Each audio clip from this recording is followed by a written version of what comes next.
Je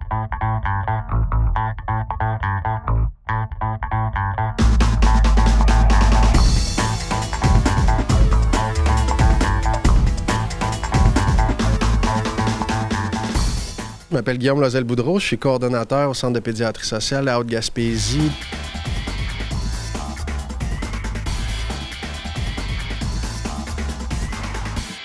L'équipe est formée de Dr Guillaume Hardy et d'une travailleuse sociale, Myriam Johnson aussi. Donc, on existe depuis 2012 pour nos services cliniques. Donc, on a une clinique médicale avec un médecin et une travailleuse sociale qui rencontre les familles toujours en même temps.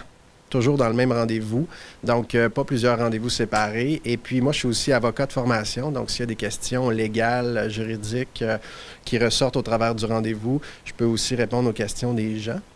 Et puis, le but de la pédiatrie sociale, c'est de s'adresser aux enfants en difficulté, aux enfants en situation de vulnérabilité principalement, de 0 à 17 ans. Et puis, sur tout le territoire de la Haute-Gaspésie, maintenant, on offre nos services, donc Cap-Chat, Sainte-Anne-des-Monts et ici à Gros-Morne. Donc, on est très heureux de venir offrir nos services dans le secteur plus de l'Est, là aussi. Donc, on peut vraiment dire qu'on est le centre de toute la Haute-Gaspésie maintenant. Et puis, toutes les familles sont invitées à nous téléphoner, à prendre rendez-vous, soit avec la Maison à l'Essentiel ou en communiquant directement avec nous à Cap-Chat. Il n'y a pas de liste d'attente, c'est ça qui est le fun. On a un peu la latitude d'y aller en fonction des besoins des familles aussi. Pour l'instant, si la personne nous appelle, on peut avoir un rendez-vous dans un délai d'environ une semaine ou deux, là, assez rapidement. Puis, après ça, il y a un suivi qui est personnalisé en fonction des besoins de chaque famille, des besoins de chaque enfant. Ça peut être une fois par mois, une fois par 3 mois, une fois par année. Ça dépend vraiment du rythme, mais aussi de la famille, des problématiques vécues par les enfants. Donc, on s'adresse surtout aux enfants en situation de vulnérabilité, autant au niveau social, économique.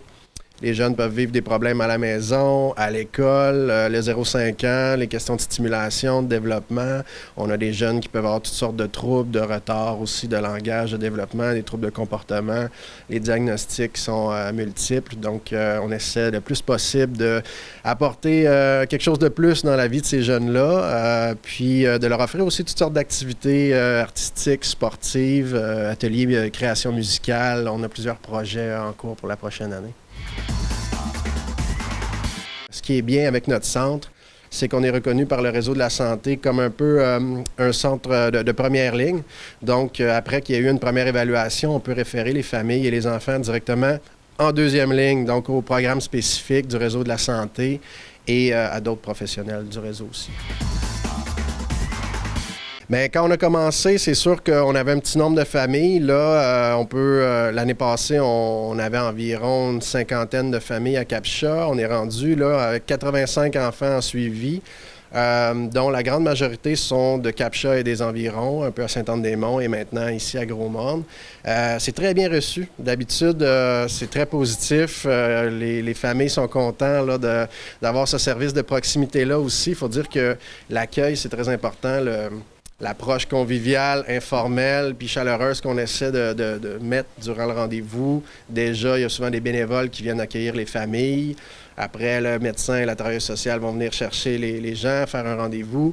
Et puis tout le service de suivi-accompagnement qui vient par la suite pour être sûr que tous les professionnels, on fait comme un peu, c'est la philosophie autochtone du cercle autour de l'enfant. On s'assure que ses droits sont respectés aussi et que tous ses besoins, on peut y répondre. Donc, si on n'a pas tous les professionnels autour de la table, on va les inviter. Donc, on est toujours en partenariat avec le réseau de la santé, le milieu scolaire, d'autres organismes communautaires ou tous les autres adultes significatifs qui peuvent avoir un peu de l'impact positif sur le jeune ou qui peuvent l'aider d'une certaine façon. On va les inviter autour de la table. Puis ça, les familles, généralement, aiment beaucoup cette concertation autour du besoin du jeune et de sa problématique.